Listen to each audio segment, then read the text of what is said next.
This lecture is over the natural disruptions to the ecosystem. We're going to start out with a video footage of a volcano that blew up here in the United States a couple decades ago. There's a lot of other choices such as hurricanes or tornadoes, but this is a more unique phenomenon. Almost 10,000 feet tall, Mount St. Helens is one of several active volcanoes in Washington's Cascades mountain range. By 1980, it hasn't erupted for over a century. But beneath its serene exterior, Mount St. Helens is beginning to stir. On March 27th, red-hot magma from deep within the volcano rises high enough to come into contact with icy meltwater. No matter where you are on Earth, beneath you somewhere, there's water. So if something hot comes up into that water, it heats it up. It can build up enough pressure that it finally just breaks through as an explosion, like a pressure cooker you're just letting loose. Most scientists expect that if the mountain does blow, it will be in a classic vertical eruption, affecting only a limited area close to the volcano. But the mountain could explode sideways in a lethal lateral eruption, devastating a much larger area. At 8:32 a.m. on May 18th, 1980, they get their answer. We are directly above Mount St. Helens now, and there is no question that the volcanic activity has started.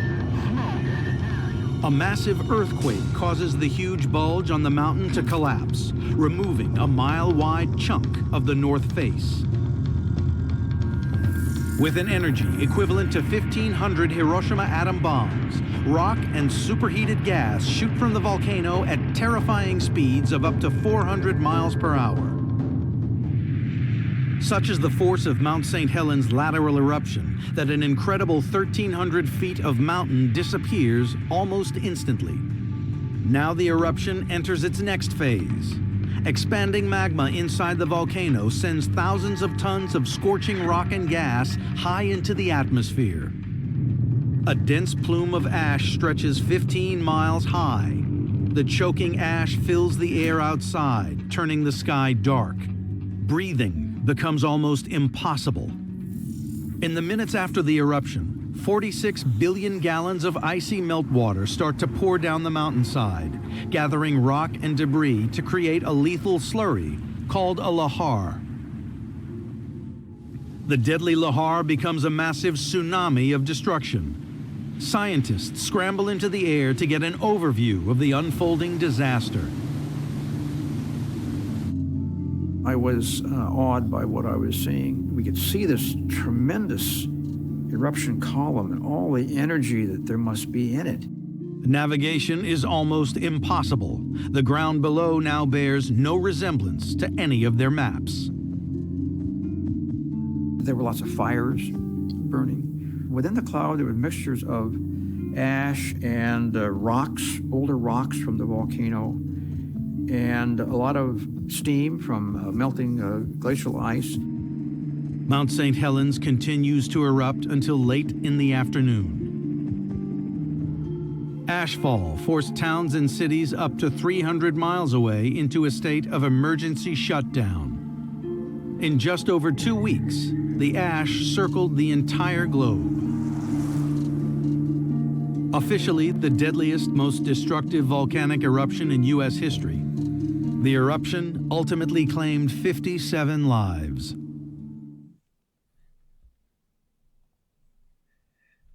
The change in a terrestrial ecosystem as it experiences it and as it recovers from a disturbance depends intensely on the intensity and magnitude of the disturbance.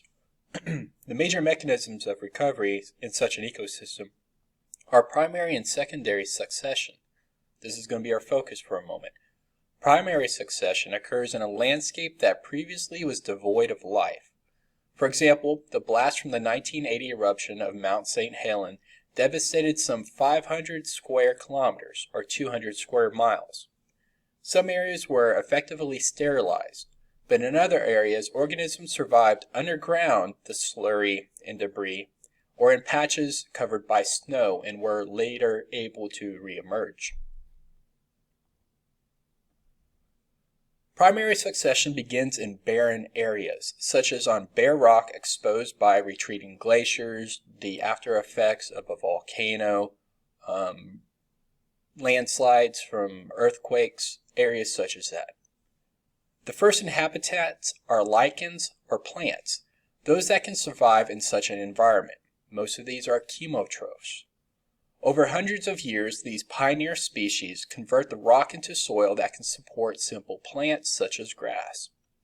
These grasses further modify the soil, which is then colonized by other types of plants. Each successive stage modifies the habitat by altering the amount of shade and the composition of the soil. The final stage of succession is a climax community, which is a very stable stage that can endure for hundreds of years. Think about the Olympian forest over there on the east coast towards Portland and Washington with the giant red trees. Areas at Yellowstone still preserved. Good chunks of Alaska, areas such as that. Now, ecological disturbances, some examples are hurricanes, ice storms, tsunamis, tornadoes, volcanic eruptions, and forest fires. Pay attention to the changes they make. It's physical, chemical, or sometimes biological agents that result in changes in population size or community composition in the ecosystems. Oddly, drought would be one of them too.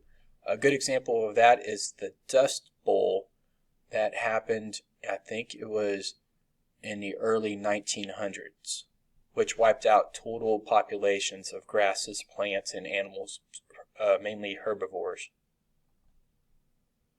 Ecological disturbances, they can really be confined to three types of timing: random events, periodic events, and episodic events.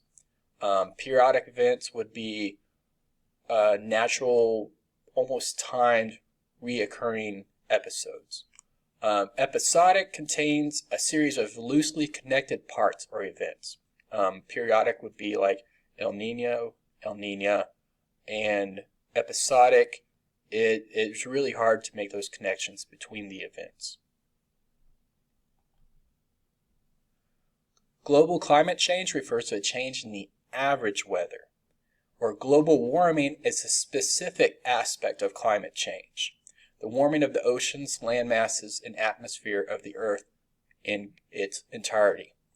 Now, I want you to pay attention to this word in black, anthropogenic. We're going to start using this word. Anthropogenic is human-made. We're not going to say effects from the humans' activities. We're not going to say the humans have effects on something, something, something. From now on, we're going to say anthropogenic effects. Now, as always, the sun is the ultimate source of energy. Just everything else is converting it up a food chain, pyramid, energy web. However, with the altering of greenhouse gases, the atmosphere is trapping more heat. Now, it's trapping more heat, and we're also making ozone holes which allow in more UV. So we're hitting it from two different directions, and this is really, really causing the oceans to warm up quite rapidly. Sources of greenhouse gases are natural. I mean, it occurs with volcanoes. But most of it has been the anthropogenic actions that are really having the largest effect on it. These anthropogenic sources include burning of fossil fuels, agricultural practices, deforestation, landfills, and industrial production of new greenhouse gases. The agricultural practices and deforestation almost go hand in hand. As we remove these trees from their areas, they were locking up carbon in their bodies.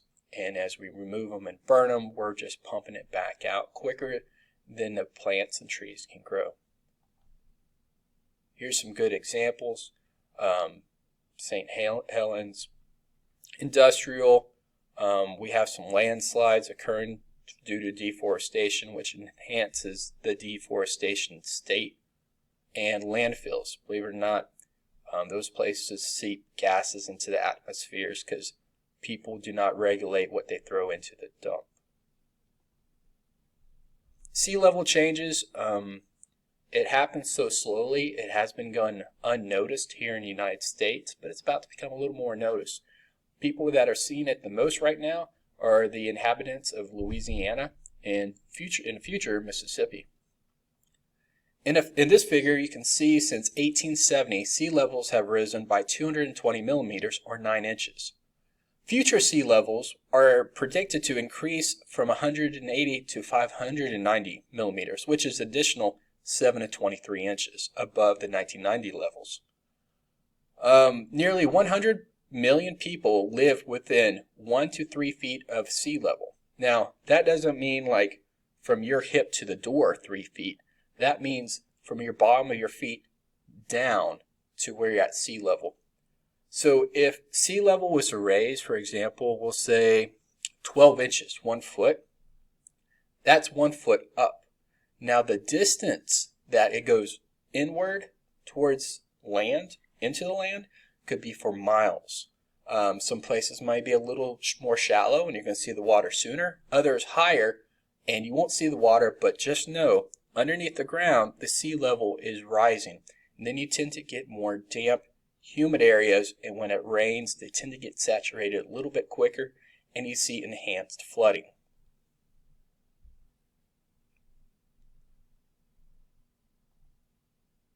Climate change does not only affect abiotic factors, but also has a large effect on living organisms.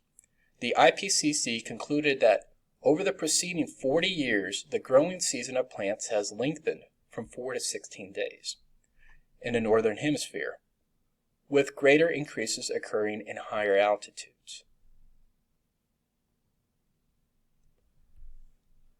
The ability of migration is one of the reasons that temperature shifts have not been catastrophic over the past few million years. However, today fragmentation of certain habitats by roads, farms, and cities have made movement much more difficult.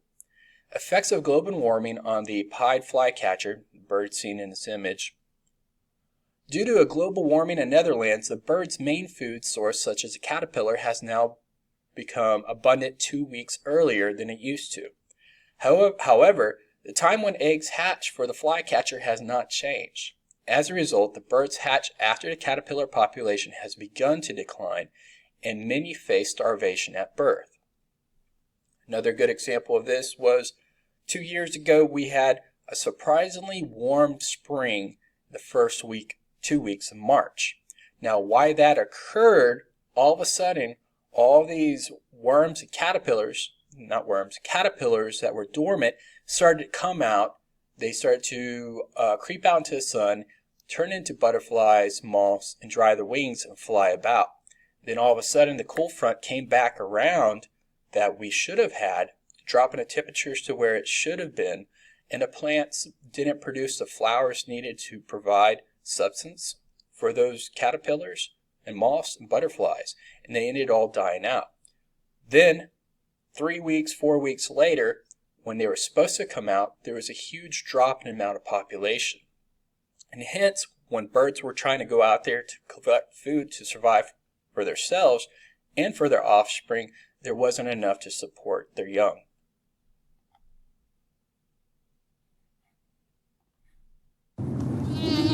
The polar bear is the quintessential symbol of climate change. Its habitat is melting. But global warming also affects other animal species all over the world. Every added degree of temperature has its consequences. What effect does climate change have on animals?